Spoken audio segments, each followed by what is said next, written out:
Sa barbershop, halika na.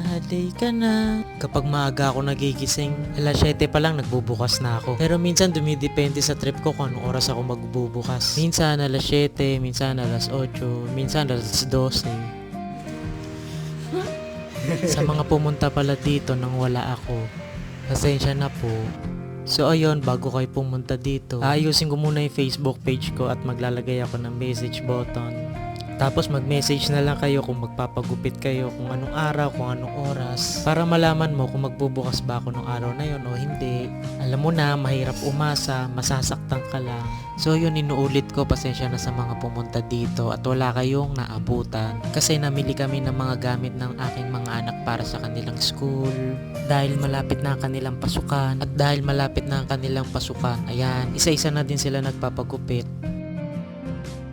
Ako nga pala si JR, pinapangarap ang pangarap ng